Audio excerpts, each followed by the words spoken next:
अस्सलाम वालेकुम। वालेकुम अस्सलाम। कैसे हैं भाई, ठीक है का आप? शुक्र काम आप। की सुनाए कैसे चल रहा है? काम आजकल कुछ भी नहीं सही है क्योंकि जहाँ तक मुझे याद है ये पहले कपड़ों की शॉप होती थी, बच्चों की छोटी छोटी फ्रॉक्स यहाँ पर होती जी थी, बिल्कुल ऐसे ही है। तो कहाँ गई वो? छोड़ के चले गए क्यों?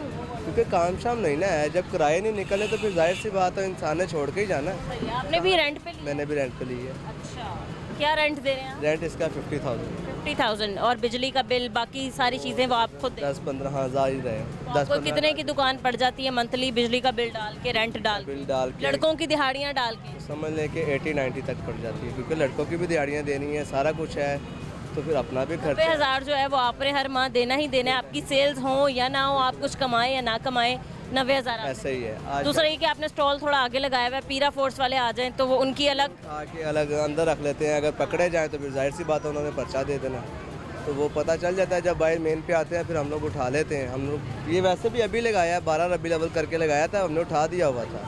ये 10-12 दिन लगाया, उससे पहले हमने उठा दिया था। इन बिल्कुल दुकानदारों का एक ही शिकवा था कि जब तक हम कोई स्टॉल नहीं लगाएंगे या चीज़ें आगे नहीं लगाएंगे, कोई मतलब विंडो वगैरह पे नहीं दिखाएंगे तो लोगों को पता कैसे चलेगा कि क्या शॉपिंग करनी है। तो इससे ज़रा आपका काम ये इशू नहीं है, पता चल जाता है। लेकिन चलो हमारी तो दुकान है, हमारा तो मैनेजमेंट हो जाती है, लेकिन जिसका गुजारा सारा ये फट्टे से चलता वो क्या करेगा? गरीब आदमी जो दुकान नहीं ले सकता, दुकान का एडवांस नहीं दे सकता, किराया नहीं निकाल सकता, वो क्या करेगा? जिसका खाली गुजारा घर के गुजारा इसी फट्टे से चलता है, वो कैसे गुजारा करेगा? ठीक है, गरीब आदमी जब यहाँ पे हाथ में पकड़ के सामान बेचता है वो क्या करेगा? उसको भी ले जाते हैं, वो क्या करेंगे? जो अपना रोज़गार अपने घर का बीवी बच्चों का रिज़्क कमाने आया वो कहाँ जाएगा?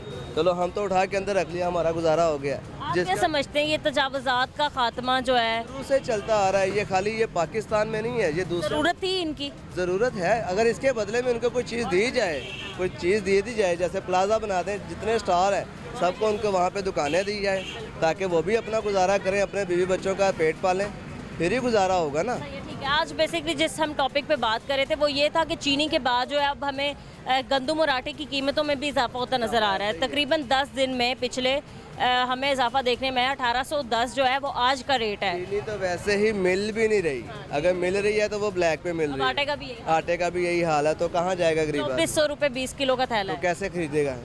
जो खाली फट्टा लगाता है, जिसका किराया 15-20 हज़ार फट्टे का, उसने घर का खर्चा देना है, बच्चों की फीसें देनी है, तो घर का किराया देना है, बिजली का बिल देना है, तो वो कहाँ जाएगा? वो 2400 रुपये में आटा कैसे लेगा? नहीं ले सकता। तो गरीब आदमी तो चला गया, वो तो समझ लें गुर्बत नहीं ख़त्म हो रही, गरीब आदमी ख़त्म हो रहा है।